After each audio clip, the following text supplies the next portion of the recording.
আপনি দেখছেন আমাদের বিশেষ পডকাস্ট অনুষ্ঠান জাগো মনুষ্য।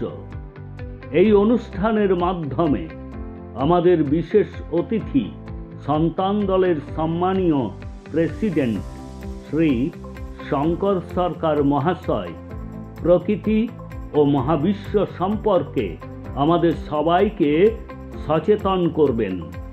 এই অনুষ্ঠানটিতে ধর্ম, রাজনীতি, বর্ণ এবং আরও বিভিন্ন বিষয়ের কথা মানুষকে জানিয়েছেন।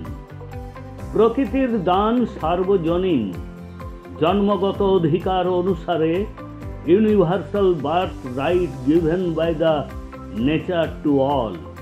এই প্রকৃতির সমস্ত সম্পদের উপর সকলের সমান অধিকার পাওয়া উচিত। এই সমস্ত বিষয়ে আমাদের বিশেষ পডকাস্ট অনুষ্ঠান জাগো মনুষ্য দেখুন।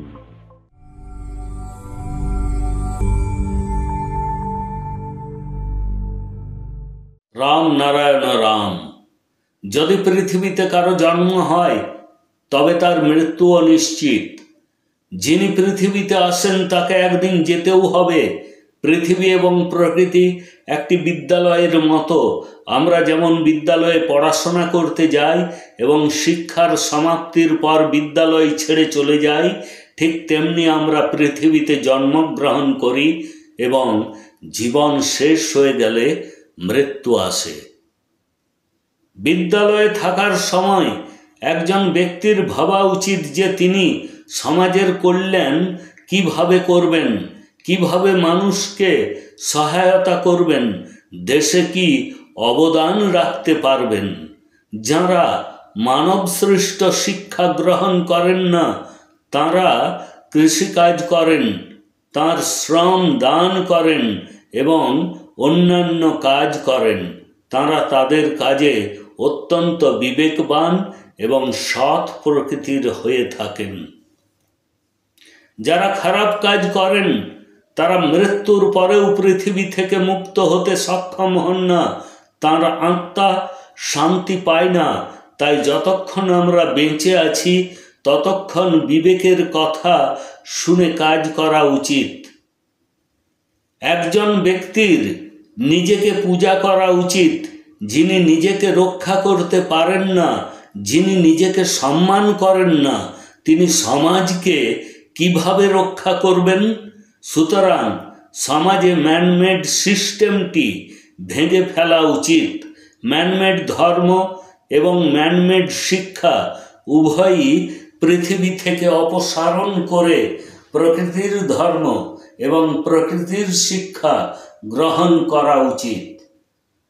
সবার আগে আমাদের ব্যক্তিগত মালিকানা বাতিল করা উচিত, কারণ যতক্ষণ পৃথিবীতে ব্যক্তিগত মালিকানার অধিকার থাকবে ততক্ষণ চোর, ডাকাত এবং রাজনৈতিক দলগুলির অস্তিত্ব থাকবে।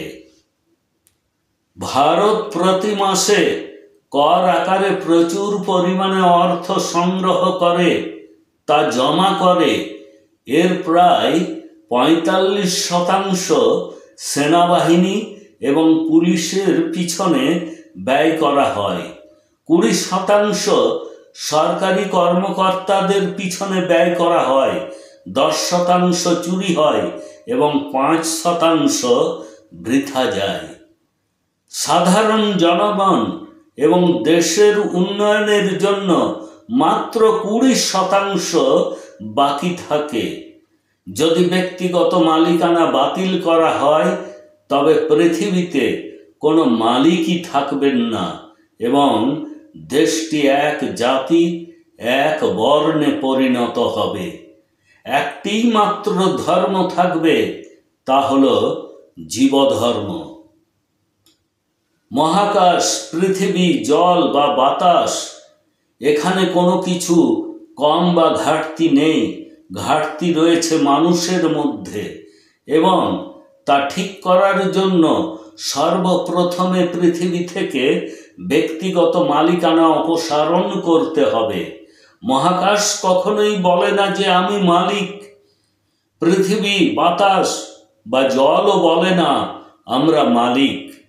পৃথিবীর সবাই এক, সমান। তাই ব্যক্তিগত মালিকানার অধিকার পৃথিবী থেকে বিলুপ্ত হওয়া উচিত।